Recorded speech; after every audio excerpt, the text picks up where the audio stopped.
되게 놀라운 일이네요. 하나님이 이렇게 또 보내주셔서 함께 말씀 나눌 수 있도록 시간 주셔서 감사합니다. 지난 시간에 저희들 예수님과 관련되어 있는 영상을 봤죠. 어떤 영상이었나요? 예수님께서 무엇을 행하셨던 영상이었죠? 기적들을 행하는 영상이었습니다. 앞으로 그 내용들도 살피게 될 텐데, 오늘은 특별히 신약 성경을 시작하는 날이에요. 동시에 마태복음을 시작하는 날입니다. 그래서 마태복음 1장부터 오늘 살펴가게 되었는데, 예수님에 대해서 우리가 그간 많이 들어보지는 못한 것 같아요. 상대적으로 구약 성경을 함께 여러 달 혹은 여러 해 동안 보다 보니까 하나님, 여호와 이런 단어는 정말 많이 들었는데, 상대적으로 예수님, 성령님이란 단어는 그렇게 많이 듣진 못했던 것 같아요. 그래서 구약에는 예수님이 없고 구약에는 성령 하나님이 없고 이건 아니고요. 하지만 특별히 신약 성경에 와서 우리 하늘에 계신 성부, 우리 성부 하나님, 그리고 성자 아들 되신 예수 그리스도, 그분의 영, 그리스도의 영이신 성령 하나님에 대해서 더 구체적으로 그리고 풍성하게 살펴나갈 기회들이 저희들에게 주어질 걸로 보이네요.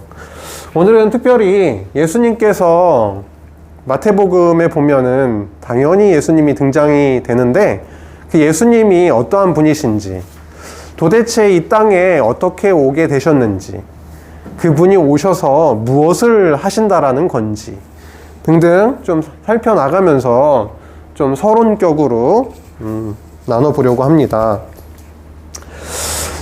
지난주는 우리가 기적과 관련되어 있는 영상을 봤고요. 그 전 타임에는 우리 양미 선생님과 함께 말씀을 나눴는데, 근데 성경에 대해서 굉장히 재밌게 나눈 기억이 있으시죠?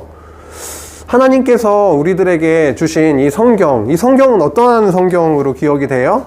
그때 되게 독특한 단어를 썼는데, 성경을 얘기하면서 성경은 하나님께서 우리들에게 보내주신 뭐뭐이다. 그렇죠. 편지죠. 편지. 예, 난 널 사랑해 라고 하는 러브레터였죠. 하나님께서 당신의 백성들에게 보내신 편지였다는 거예요.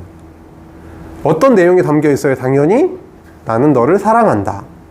나는 너를 사랑하는데 너의 모습을 보고 내가 사랑한 게 아니라 이 땅을 짓기도 전에 나는 너를 택했다. 그리고 사랑했다. 그리고 나의 사랑을 어떠한 방법으로 표현하겠다. 이런 내용들. 그리고 표현하겠다라고 구약에서 그렇게 언약하시더니만 신약으로 와서는 직접 하나님께서 아들로 이 육신을 입고 이 땅에 오셨다라고 하는 정말 어마어마한 내용을 담고 있는 그 하나님의 사랑의 편지가 바로 성경이다라고 하는 거죠. 그러면 그 성경은 무엇을 언약하면서 시작을 하고 있는가? 성경은 창세기가 가장 처음이죠? 창세기의 내용은 어떠한 내용으로 시작하고 있는가?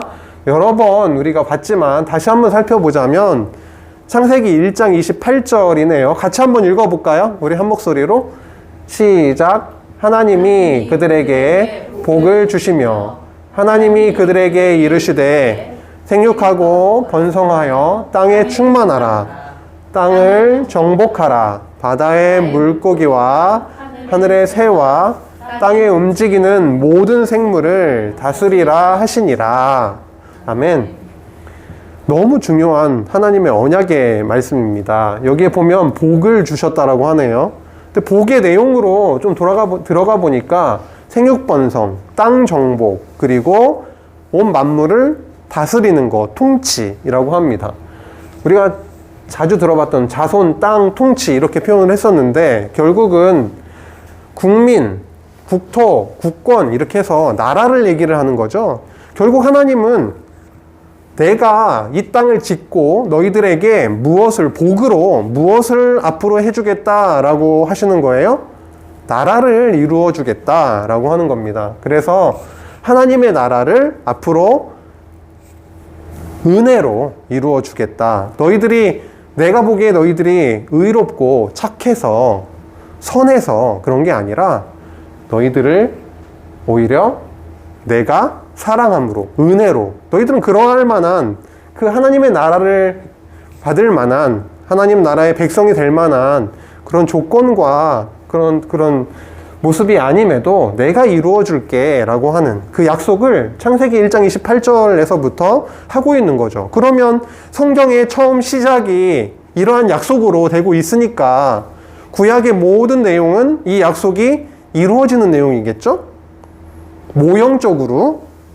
그 다음에 신약에 넘어오면 어떻게 되는 거예요? 예수님이 구약의 언약한 메시아 그리스도로 오셔서 이 나라를 이루어 주시는 내용이겠죠. 그래서 구약은 어때요? 하나님 나라를 언약하는 내용이고 신약은 그 나라가 이루어지는 내용이네요. 구약은 여호와께서, 하나님께서 이 나라를 이루어 줄게 라고 약속하는 내용이고, 신약은 오신 예수님이, 그리스도이신 예수님이 이 나라를 이루신 내용이겠네요. 그럼 오늘 시간부터 살펴보게 된 이 신약의 내용은, 약속하신 하나님의 나라가 누구를 통해서 이루어지는 내용이라고요? 예수님을 통해서 이루어지는 내용이겠구나 라고 하는 거를 머릿속에 넣고 우리가 갈 수가 있을 겁니다. 그런데 하나님의 나라를 언약해 주셨어요. 근데 그 나라를 예수님께서 이 땅에 오셔서 어떻게 이루어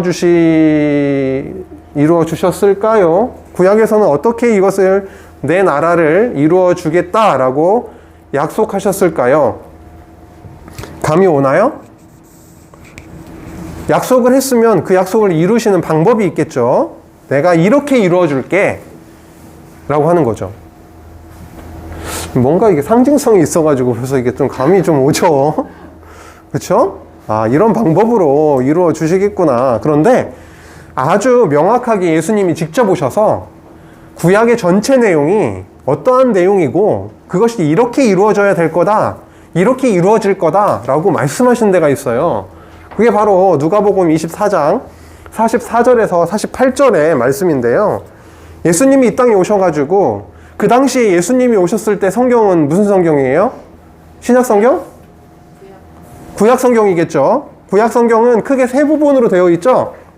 기억을 하세요. 창세기에서 에스더서까지 역사에 대한 내용이죠. 역사 섭리. 그 다음에 욥에서부터 아가서까지는 찬양, 시가서의 내용이고요. 그 다음에 이사야에서 말라기까지가 선지서, 선지자들의 예언의 말씀이죠.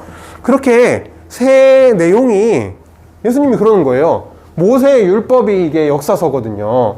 선지자의 글, 이게 선지서거든요. 시편 대표적으로 얘기한 거죠. 이게 시가서거든요. 그러면 모세의 율법과 선지자의 글과 시편이라고 했을 때는 구약 성경 전체를 얘기를 하겠죠.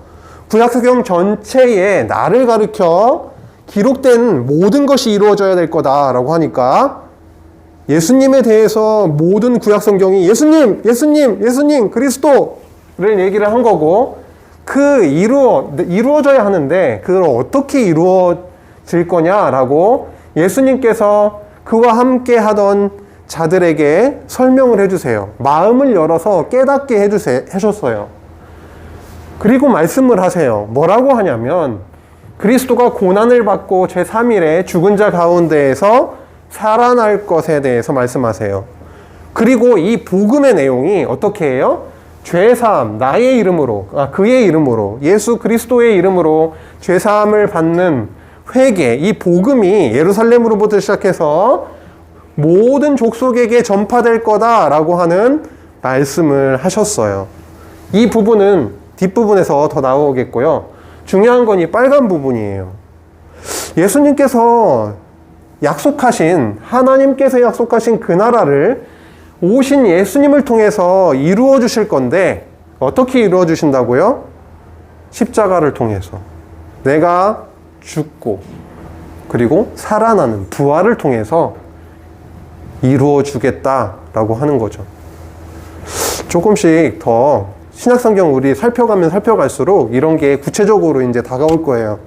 지금 구체적으로 잘 안 따라가고 저 무슨 얘기야? 뭐 그런가 보다. 이 정도만 해도 돼요. 그런 내용이 있었다라고 하는 거죠. 그 약속을 이루시려면 하늘에 계신 우리 하나님께서 누구를 보내셔야 됐냐면 바로 하나님의 아들이신 그리스도를 이 땅에 보내신 거예요. 그래서 하늘에서 이 어디로요? 어두움으로 정말 죄악 가운데 있는 당신의 백성에게로 보내셔서 결국은 어둠 가운데 있는 자들에게 빛을 비추셔서 죽었던 영혼을 살리시고 사단에 매여 있던 자들에게서부터 끄집어내서 어떻게 해요? 참 자유, 하나님의 나라의 백성으로 삼아주시는 그 일이 하나님의 아들 그리스도가 이 땅에 오심으로 그렇게 가능해진 거죠. 이러한 내용을 마태부터 네 권의 책이 어떻게 이름이? 마태, 마가, 누가, 요한복음이 있는데요. 그거를 네 개라고 해서 복음서죠. 복음서. 마태복음이니까 네 개의 복음의 책. 사복음서 하면 마태, 마가, 누가, 요한이죠. 사복음서가 한 목소리로 뭐라고 외치고 있느냐라고 하는 건데 그것은 바로 예수님이 이 땅에 오셨는데 그 예수님이 그냥 일반 사람 중에 한 명이 아니라 알고 보니까 그리스도다라고 하는 거예요. 구약에 그렇게 내 나라를 이루어주기 위해서 그리스도를 보내겠다 그렇게 약속을 해주셨는데 예수라고 하는 자가 왔는데 가만히 보니 마태는 독특한 시각으로 예수님을 관찰을 해요. 마태의 눈으로 딱 보니까 그리스도가 맞는 거예요. 그리스도가 맞는 거야. 빼도 박도 못하는 근거를 대면서 야! 예수님은 그냥 사람이 아니야. 내 눈으로 보니까 이러한 시각으로 보니까 구약의 모든 내용대로 오셨고 구약에 언약하신 게 바로 이 예수님을 통해서 이루어졌어 라고 하면서 뭐라고요? 구약의 언약대로 오신 그리스도, 하나님의 나라를 이루실 그리스도다 라고 하는 거를 마태뿐만이 아니라 마태, 마가, 누가, 요한복음에서 줄기차게 한 목소리로 계속해서 말씀을 선포하고 있다라고 하는 거죠. 앞으로 이 내용을 살펴가는 거죠. 근데 말이에요. 아까 시각, 마태가 예수님을 바라보는 그런 관점, 시각이 독특하다라고 했어요. 한번 화면을 볼게요. 시각이 얼마나 중요한지 본 적 있을 것 같기도 해요. 이게 무슨 그림이에요?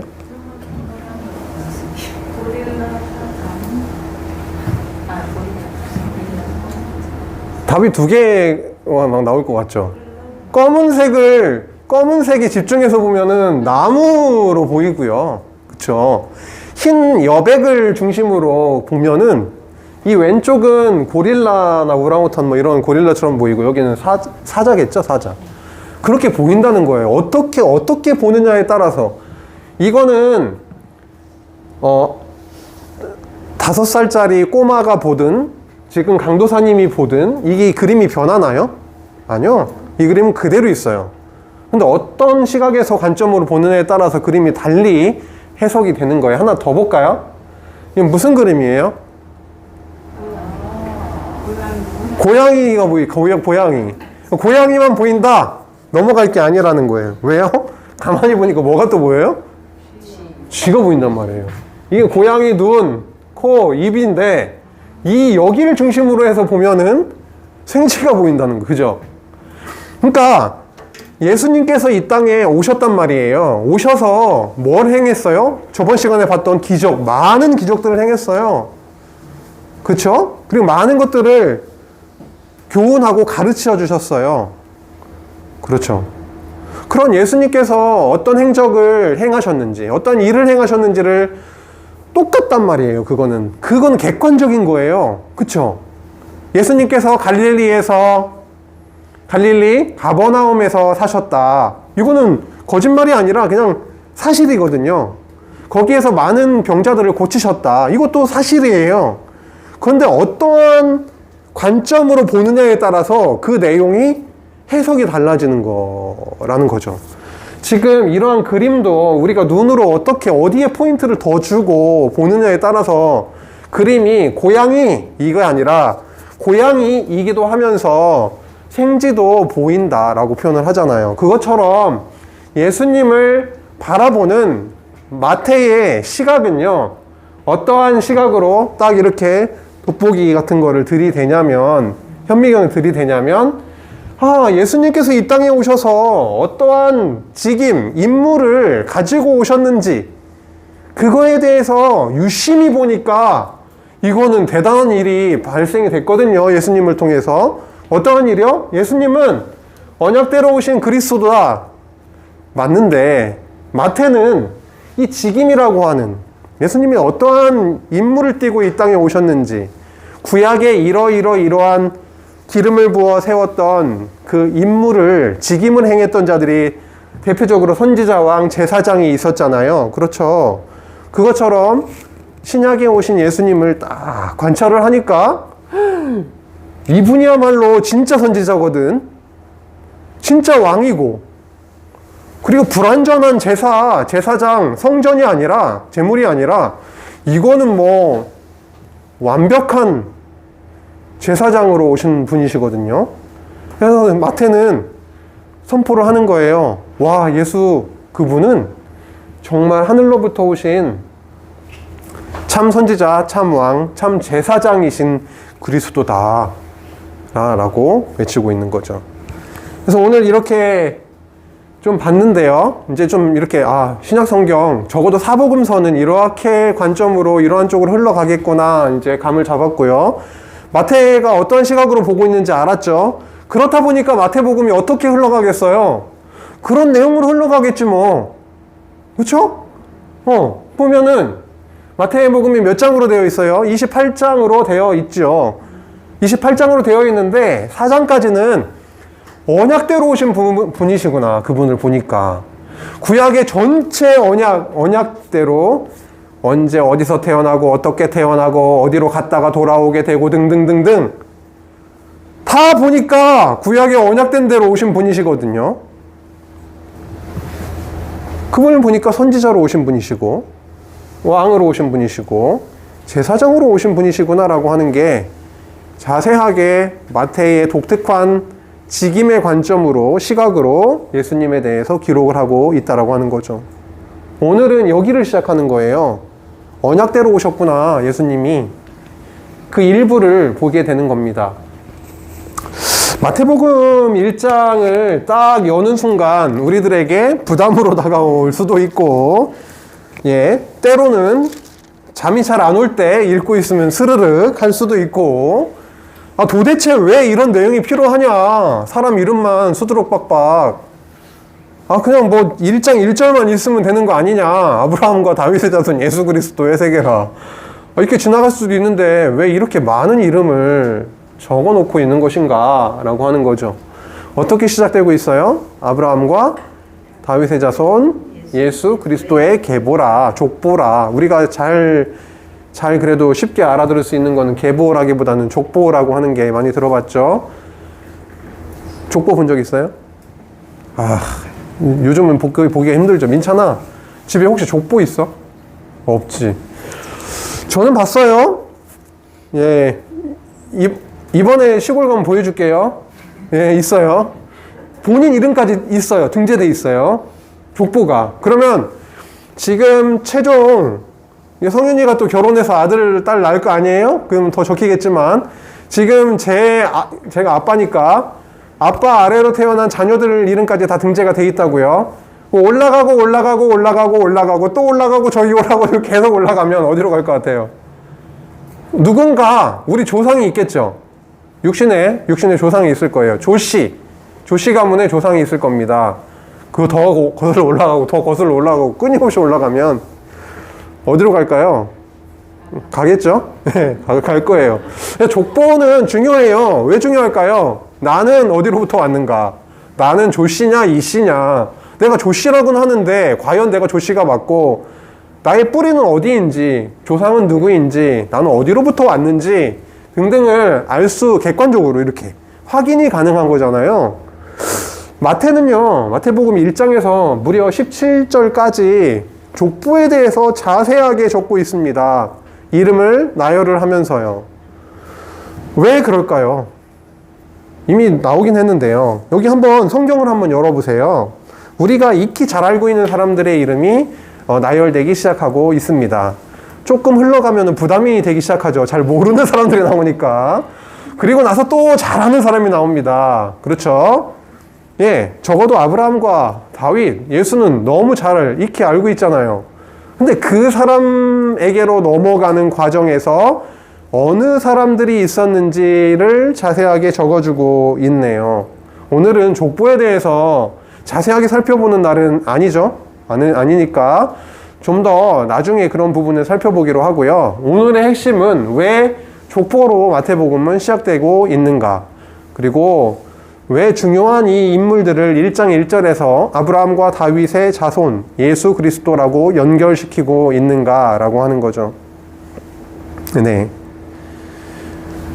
아브라함으로부터 다윗 때까지가 14대였다라고 몇 절이에요? 17절에 보면 나와 있고요. 다윗으로부터 바벨론 포로 잡혀가기까지가 14대까지 되었다.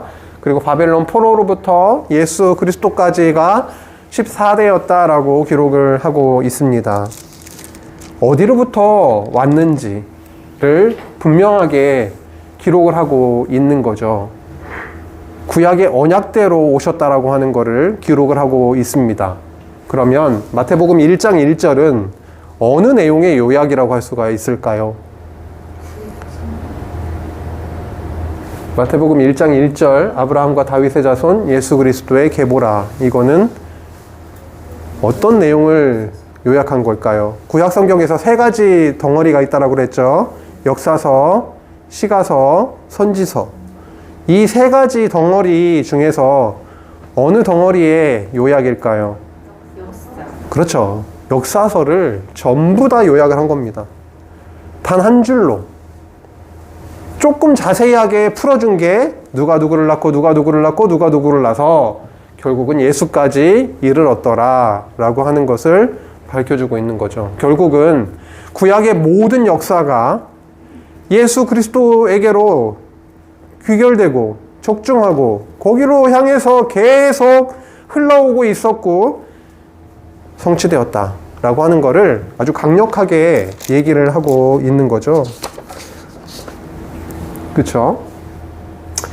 아브라함과 다윗 이로 넘어가면서 중요한 인물들이 누가 있을까요? 누가 있을까요? 누구의 자손으로 와야 되죠? 예수님이 창세기 49장에 의하면 유다 자손으로 와야만 되는 거죠. 그래서 유다라고 하는 이름이 2절에 나오고 있죠. 아브라함과 유다가 여기에 나오고 있습니다. 그리고 굉장히 어려운 가운데 있었던 룻 이야기 아세요? 룻기 있죠? 룻기. 룻이라고 하는 자가 보아스와 룻에 대한 부분이 5절에 나오기도 하고요. 그렇죠?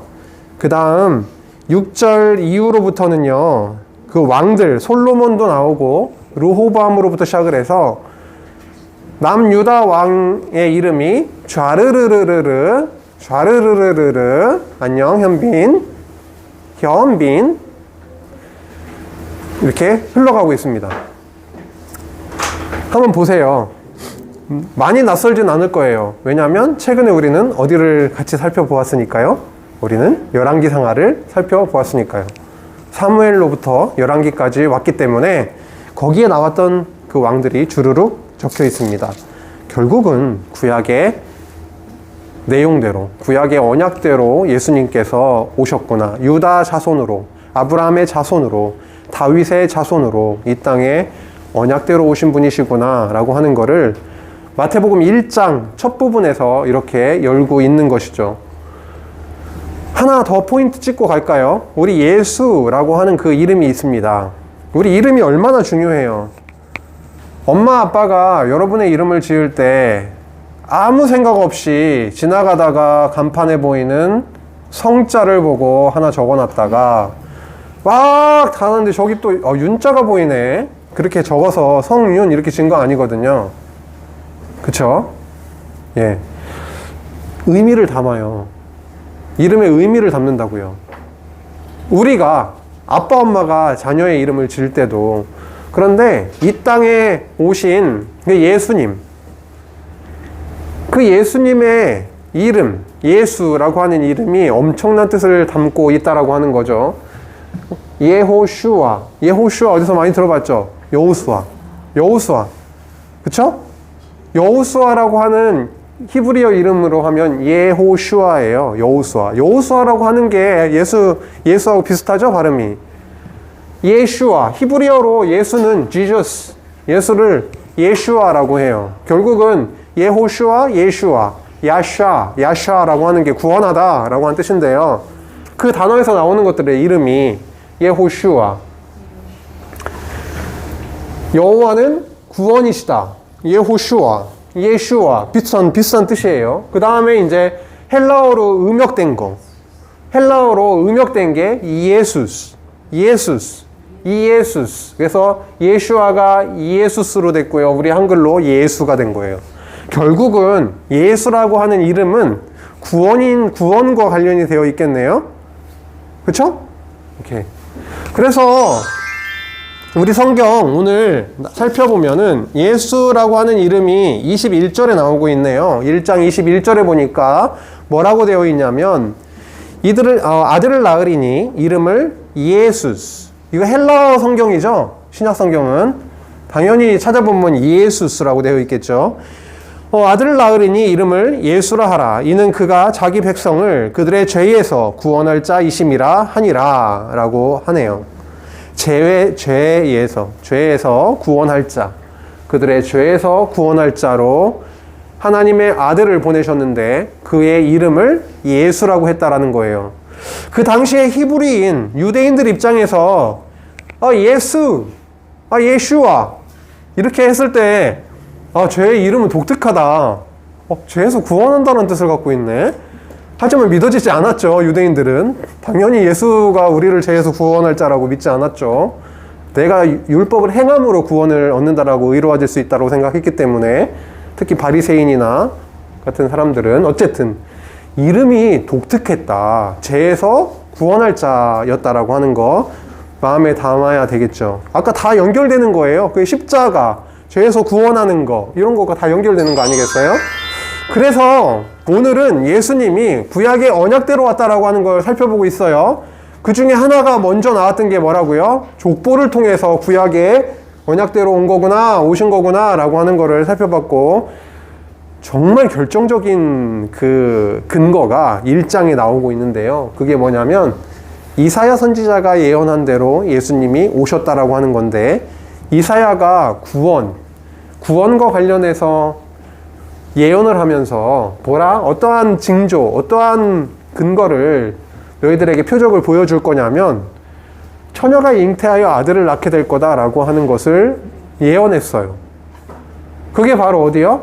마태복음 1장 18절에서 23절 사이에 나오는 내용으로 이루어졌다라고 하는 겁니다. 우리가 예배를 시작해서 본문을 함께 교독했죠. 한 절 한 절 교독을 한 내용이 있죠. 그 내용이 바로 18절에서 23절 내용인데, 결국은 핵심은 여기에서 뭐예요? 처녀 마리아가 성령으로 잉태해서 예수를 낳게 된다라고 하는 거죠. 그의 이름은 뭐라고요? 예슈아, 예수스, 구원자라고 하는 것이고요. 그래서 오늘 두 가지가 나왔네요. 족보라는 게 그냥 단순한 족보가 아니라 구약의 전체 내용을 요약하는 거면서 구약의 약속대로 오셨다라고 하는 거를 확증적으로 그렇게 보여주는 거구나. 한 가지 포인트. 두 번째는 뭐냐면, 이사야 선지자가 예언한 대로 처녀로서 아이를 잉태하고 예수님을 낳으셨구나.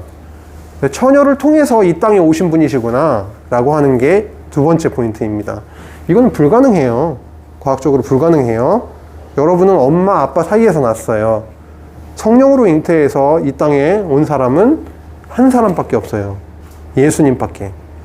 그래서 이 예수가 마태가 보니까 그리스도가 맞다. 왜? 처녀가 잉태해서 이 땅에 온 자는 딱 한 명밖에 없거든요.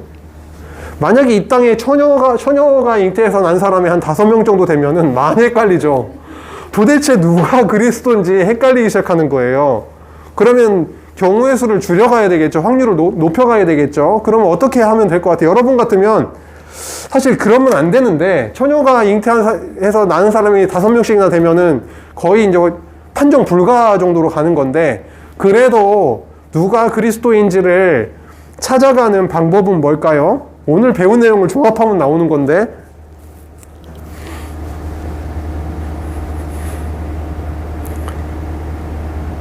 누가 언약대로 왔는지를 따져봐야 되겠죠. 그럼 구약 성경을 낱낱이 현미경처럼 보면서 누가 구약대로 온 사람이야? 결정적인 건 처녀일 텐데 말이지. 그거를 다 5명이 됐다고? 가정하는 거예요. 그렇지 않아요. 그렇죠? 그래서 구약의 언약대로 누가 더 맞는 거야? 이렇게 좁혀나가면 확 나올 겁니다.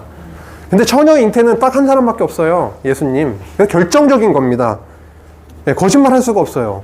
그러니까 마태는 이렇게 예수님이 그리스도가 맞다라고 하고 있는 거죠. 네, 오늘 예수님은 그러신 분이시구나.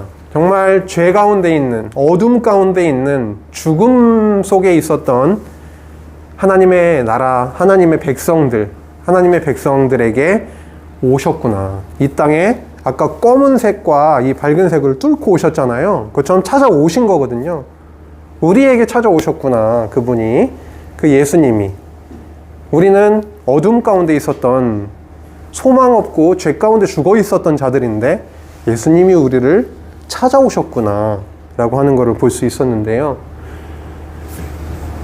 오늘 예수 그리스도께서 이 땅에 오심은 나에게 어떠한 의미가 있는지를 한번 잠깐 생각을 해보고, 한 단어도 좋고요, 한 문장도 좋은데 이거는 한번 다 하고 지나갈 거예요. 네, 지금 많은 시간을 지금 왔어요. 그렇죠? 여러분이 이렇게 집중을 해줘서 너무 감사하고 고마운데, 재미없을 수 있는 이 내용을 어쨌든 지금 한 30분 정도를 본 것 같은데, 예수님이 그러한 자로서 이 땅에 오셨다고?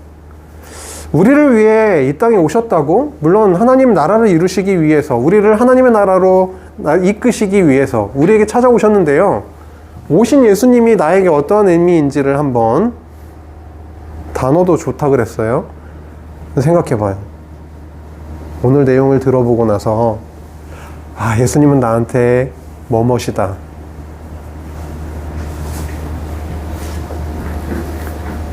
누가 시작할까요?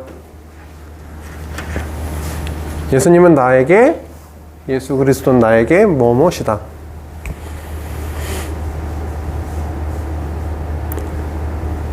예, 나오세요. 분필로 쓰고 들어갑시다. 막 우르르 나오세요.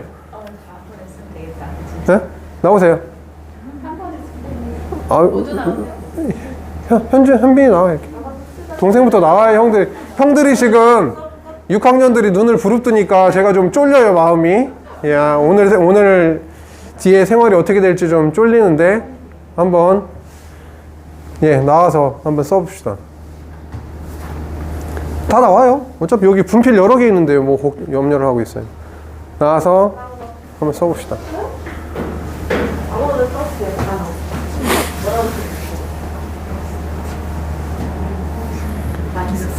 아니면 얘기합시다. 뭐 나와서 쓰는 것까지 하면 부담스러울 수 있으니까 단어라도 하나 얘기해 봅시다. 우리 동생이 용기를 냈네요. 분필 있어요, 여기. 뭐라고 써요? 그냥 예수님은 뭐뭇이다.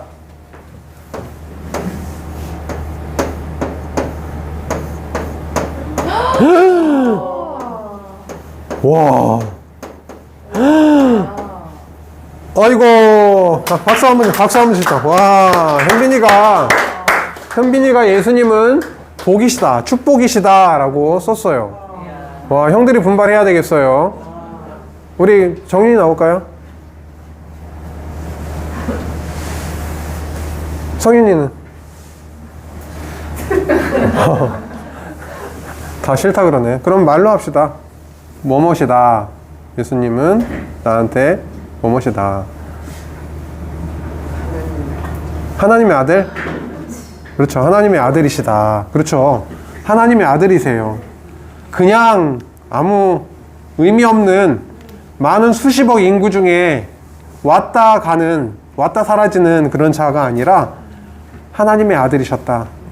단 한 분이었던 그 하나님의 아들이셨다. 라고 하는 거죠. 그렇죠. 좋습니다. 그리고 또 정윤이하고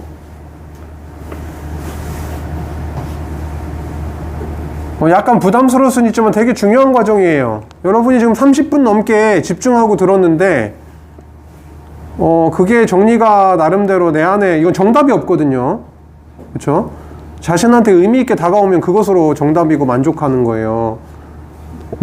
하나 힘들더라도 조금만 힘내서 한 단어씩이라도 얘기하고 오늘 마칠게요. 정희는 어떤 단어 생각나요? 구원? 그렇죠. 예수 그리스도, 예수아로 오신 이 땅에, 예수아라고 하는 이름을 가지고 이 땅에 오신 그 예수님은 나한테 있어서 구원이시다. 좋습니다. 그 다음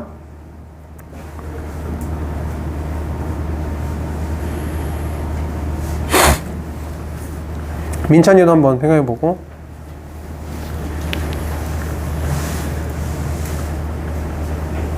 누구 쳐다보고 있는 거 알죠 지금?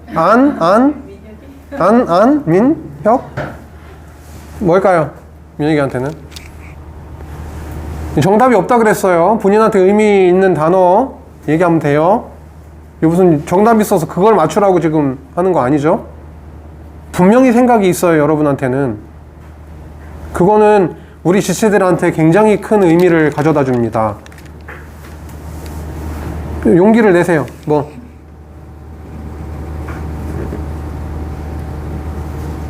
지금 강도사님 속으로 기도하면서 지금 기다리는 거예요.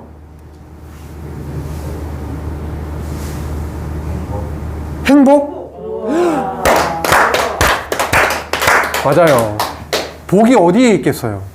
아까 복 주시면서 하나님 나라 언약했잖아요. 결국 복의 내용으로 오신다는 거잖아요. 그 나라로 오셨잖아요.